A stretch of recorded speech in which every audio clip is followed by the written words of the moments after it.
नमस्कार दोस्तों, मैं हूं सुंदर सोनोने और आप सबका फार्मेसी सुंदर की चैनल में तहे दिल से स्वागत है। आज हम बात करने वाले हैं वर्ल्ड ट्यूबरकुलोसिस डे स्पेशल के पार्ट 2 में। अगर आपने पार्ट 1 मिस कर दिया है तो आप इसमें टीबी के लक्षण, दवाइयाँ और फार्मासिस्ट की भूमिका पर चर्चा की थी। आज का वीडियो में हम बात करेंगे पोषण यानी कि न्यूट्रिशन पर फोकस करेंगे। क्या सही खान-पान से टीबी के मरीजों को तेजी से ठीक हो सकते हैं क्या? तो इसका आंसर है हाँ। तो इसके लिए आज की वीडियो में जानेंगे टीबी मरीजों के लिए ज़रूरी पोषण तत्व और क्या खाना चाहिए और किन चीज़ों से बचना चाहिए, घरेलू उपाय और इम्यूनिटी बूस्ट डाइट कौन सा है, आयुर्वेदिक और प्राकृतिक सप्लीमेंट्स का रोल क्या है। तो जल्दी से इस वीडियो को शेयर कर दीजिए ताकि ज़्यादा से ज़्यादा लोग इसका लाभ उठा सकें। चलिए जानते हैं टीबी मरीजों के लिए सही पोषण क्यों जरूरी होता है। तो सबसे पहले है टीबी मरीजों में कुपोषण यानी कि माल न्यूट्रिशन की समस्या। तो उसके बारे में पहले जानते हैं। टीबी के कारण शरीर बहुत ज़्यादा कमज़ोर हो जाता है, वजन तेज़ी से घटता है और भूख भी कम लगती है। शरीर में प्रोटीन, विटामिन और मिनरल्स की भारी कमी हो जाती है। कमज़ोर इम्यून सिस्टम के कारण बीमारी लंबी खींच सकती है। इसलिए सही पोषण से न सिर्फ दवा टीबी का इलाज तेजी से होता है बल्कि दवाओं का असर भी बेहतर होता है। चलिए जानते हैं टीबी मरीजों के लिए जरूरी पोषण तत्व कौन से होते हैं। नॉर्मली कौन कौन से पोषण तत्व टीबी मरीजों के लिए जरूरी होते हैं, तो उसमें सबसे पहला आता है प्रोटीन। नॉर्मली ये ताकत और मांसपेशियों के लिए फायदेमंद होता है। तो चलिए जानते हैं इसमें कौन से स्रोत होते हैं। यानी कि पहला आता है अंडे। नॉर्मली हम सुबह ब्रेकफास्ट में 2 अंडे उबाल के लेना है। इसमें कई ज़्यादा मात्रा में प्रोटीन्स होती है। और डेयरी प्रोडक्ट जैसे दूध, दही, छाछ, लस्सी हम खाने में इस्तेमाल कर सकते हैं। और कई प्रकार की दालें हैं जैसे तुअर, मूंग दाल, चना दाल हम खाने में यूज़ कर सकते हैं। सोया प्रोडक्ट, सोया मिल्क हम खाने में यूज़ कर सकते हैं। मछली जैसे सैल्मन और ट्यूना हम ज़्यादा मात्रा में ले सकते हैं। फ्रेश चिकन ले सकते हैं। उसके साथ साथ ड्राई फ्रूट्स में नट्स यूज़ कर सकते हैं। प्रोटीन शरीर को रिकवरी में मदद करता है और वज़न घटने से रोकता है। सेकंड है विटामिन ए, विटामिन सी और विटामिन ई हम ले सकते हैं इम्यूनिटी बढ़ाने के लिए। नॉर्मली इसका फ़ायदा होता है। तो सबसे पहले आते हैं इसमें गाजर, पालक, टमाटर, संतरा, आंवला और बादाम खाने में यूज़ कर सकते हैं। शॉर्ट में हम कह सकते हैं कि जो भी येलो कलर्स के फ्रूट्स होते हैं वो हम खाने में ज़्यादा मात्रा में यूज़ कर सकते हैं, जैसे नॉर्मली नींबू, संतरा, मौसम्बी।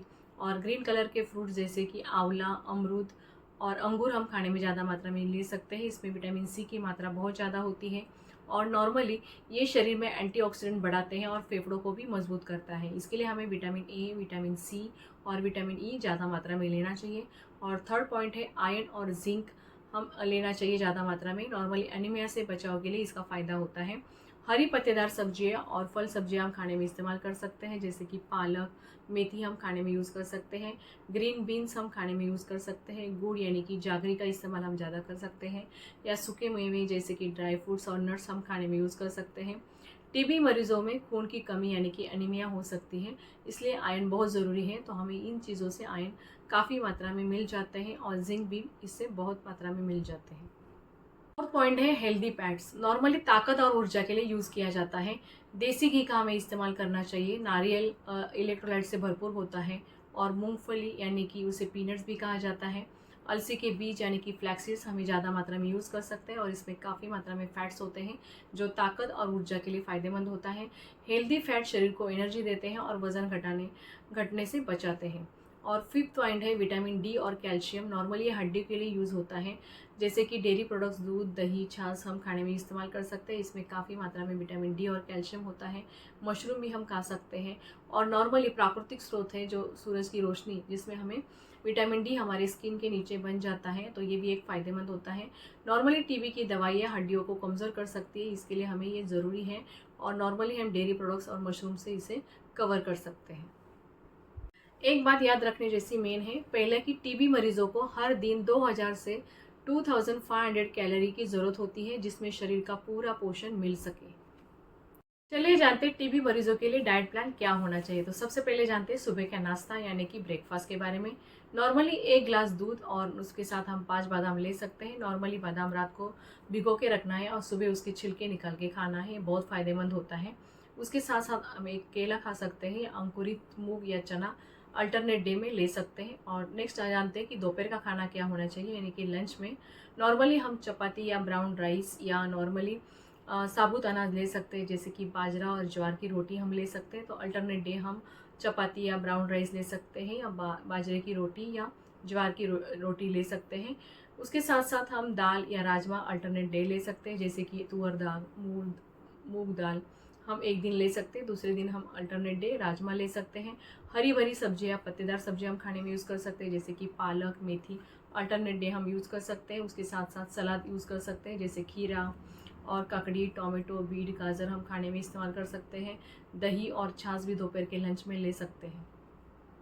चलिए जानते हैं शाम के स्नैक्स के बारे में, यानी कि इवनिंग स्नैक्स भी कहा जाता है उसे। इसमें हम नारियल पानी ले सकते हैं जो इलेक्ट्रोलाइट से भरपूर होते हैं, या हम अल्टरनेट डे में फलों का जूस भी ले सकते हैं। नॉर्मली यहाँ पे हमें फ्रेश जूस का इस्तेमाल करना है, हमें कट करके भी खा सकते हैं या उसका फ्रेश जूस बना के भी ले सकते हैं बिना शक्कर वाला। और उसके साथ साथ हम मखाने और मूंगफली यानी कि पीनट्स भी खा सकते हैं। और रात के खाने में यानी कि डिनर में हम नॉर्मली हल्की खिचड़ी या दलिया भी ले सकते हैं, हरी भरी सब्जियां या उसका सूप ले सकते हैं अल्टरनेट डे में।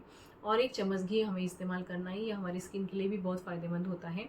नॉर्मली हमें याद रखना है कि सुबह का नाश्ता और दोपहर का जो लंच होता है वो हेवी ले सकते हैं, लेकिन रात का खाना हमें लाइट लेना है। इसके लिए हमें हल्की खिचड़ी या दलिया ले सकते हैं, और रात में हम हरी सब्जियों में या सूप भी ले सकते हैं। तो सोने से पहले 1 घंटा हमें क्या लेना चाहिए, इस बारे में हम थोड़ी चर्चा करते हैं।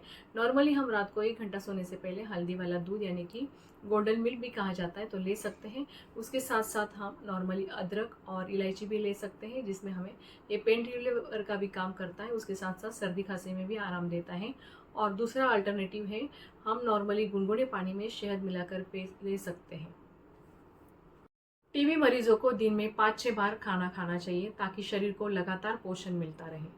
ये जानते हैं किन चीज़ों से हमें बचना चाहिए, यानी कि कौन सी चीज़ें हमें अवॉइड करनी है, इस बारे में डिटेल जानकारी लेते हैं।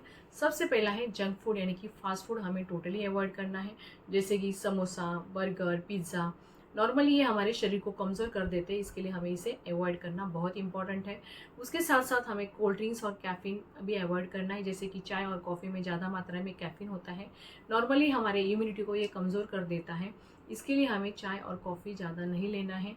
और कोल्ड ड्रिंक्स, सॉफ्ट ड्रिंक्स भी नहीं लेना है, क्योंकि उसमें ज़्यादा मात्रा में शुगर होती है और ये भी हमारे इम्यूनिटी को कमज़ोर करता है। इसके लिए हमें कोल्ड ड्रिंक्स, सॉफ्ट ड्रिंक्स का भी ज़्यादा मात्रा में इस्तेमाल नहीं करना चाहिए।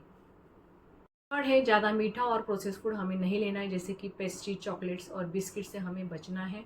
और नेक्स्ट आता है धूम्रपान और शराब। नॉर्मली ये टीबी के इलाज में रुकावट डाल सकते हैं, इसके लिए हमें धूम्रपान और शराब से दूर रहना है। चलिए जानते हैं आयुर्वेद और प्राकृतिक सप्लीमेंट्स का रोल क्या होता है। तो नॉर्मली टीबी में कौन कौन से प्राकृतिक सप्लीमेंट्स मदद करते हैं, तो चलिए जानते हैं। सबसे पहला है आंवला, नॉर्मली इम्यूनिटी बढ़ाने और विटामिन सी के लिए यूज़ किया जाता है। और दूसरा है हल्दी, यानी कि एंटीबायोटिक गुणों के कारण संक्रमण से बचाने के लिए बहुत फ़ायदा होता है। थर्ड पॉइंट है कि गिलोय, नॉर्मली शरीर को डिटॉक्स करने का और इम्यूनिटी मजबूत करने के लिए बहुत फ़ायदेमंद होता है। इसके टैबलेट्स भी अवेलेबल हैं और पाउडर फॉर्म में भी अवेलेबल है। नेक्स्ट आता है अश्वगंधा, नॉर्मली ताकत बढ़ाने और कमजोरी दूर करने के लिए बहुत फायदेमंद है। अश्वगंधा का टैबलेट भी अवेलेबल होता है और ये पाउडर फॉर्म में भी अवेलेबल है। और लास्टली है शहद और अदरक, नॉर्मली फेफड़ों को साफ रखने का काम करता है। उसके साथ साथ कफ हटाने के लिए भी बहुत फायदेमंद होता है। इसके लिए इसे हमें सुबह के टाइम भी ले सकते हैं या रात को सोने के टाइम भी ले सकते हैं। इन सप्लीमेंट्स को डॉक्टर से पूछकर ही इस्तेमाल करें, खासकर अगर आप टीबी की दवाइयाँ ले रहे हो। टीबी मरीजों के लिए सही पोषण क्यों जरूरी है, उसका आंसर हम 5 पॉइंट में दे सकते हैं, जैसे कि ज़रूरी पोषण तत्व यानी कि प्रोटीन, विटामिन, आयरन और कैल्शियम हमें ज़्यादा मात्रा में लेना है। सही डाइट प्लान बोलेंगे तो हम दिन भर में खाने में क्या खाना चाहिए, इस बारे में हम लोगों ने ऑलरेडी चर्चा की है। कौन कौन से खाद्य पदार्थों से हमें बचना है, तो इस पर हमें ध्यान देना है। और आयुर्वेद और प्राकृतिक सप्लीमेंट्स का योगदान क्या है, इस बारे में भी हम लोगों ने अभी देखा है। तो इसके लिए हमें टीबी मरीजों के लिए सही पोषण बहुत ज़रूरी होता है। और इसके लिए हमें खाने में ज़्यादा मात्रा में proteins, vitamin A, vitamin C और विटामिन ए लेना है। उसके साथ साथ आयरन और जिंक भी ज़्यादा मात्रा में लेना है। कैल्शियम और विटामिन डी भी ले सकते हैं। अगर आपको ये वीडियो अच्छा लगा तो लाइक करें, शेयर करें और फार्मेसी सुंदर चैनल को सब्सक्राइब करें और बेल आइकॉन पे क्लिक करें, ताकि आगे आने वाली स्वास्थ्य से जुड़ी इन्फॉर्मेटिव वीडियो आप तक जल्दी पहुंच सके। याद रखें, सही पोषण और सही दवाइयाँ ये दोनों मिलकर टीबी से तेज रिकवरी में मदद कर सकते हैं। तो इसके लिए हमें हमेशा stay connected, stay healthy, stay happy.